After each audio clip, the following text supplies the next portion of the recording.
सहारा enterprises तुमच्या स्वप्नातली गाडी आता कमी किमतीत. इचलकरंजी शहरालगत असलेल्या कबनूर चंदूर रोडवर कोन्नूर पार्कमधल्या सहारा एंटरप्राइजेस इथं पश्चिम महाराष्ट्रातली विविध बँका आणि फायनान्स कंपन्यांनी जप्त केलेल्या जुन्या दुचाकी आणि चारचाकी गाड्यांची विक्री केली जाते. शोरूम किमतीपेक्षा 25 ते 50% कमी दरात, उत्तम स्थितीत आणि संपूर्ण कागदपत्रांसह त्वरित डिलिव्हरी. दुचाकी 20,000 पासून पुढे तर चारचाकी 50,000 पासून पुढे. आपल्या पसंतीची कार किंवा बाईक आता अगदी परवडणाऱ्या दरात घेऊन जा. विश्वास, पारदर्शक व्यवहार आणि उत्तम सेवा हेच आमचं वैशिष्ट्य. पत्ता Konnur park, Kabnur Chandur road, Ichalkaranji. Proprietor Rajubhai Ajgar. संपर्क 8055810910 आणि 9860785786. सहारा एंटरप्राइजेस, दर्जा, विश्वास आणि बचत यांचं परिपूर्ण ठिकाण.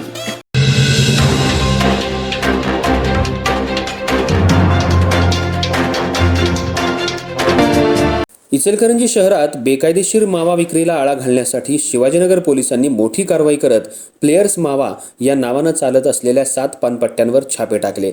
या कारवाईत हजारो रुपयांचा मुद्देमाल जप्त करण्यात आला असून शहरात एकच खळबळ उडाली आहे.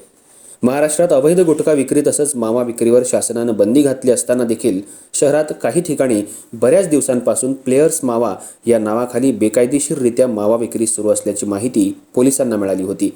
या पार्श्वभूमीवर शिवाजीनगर पोलिसांनी गुप्त माहितीच्या आधारे सापळा रचत 7 वेगवेगळ्या पानपट्ट्यांवर धाड टाकली.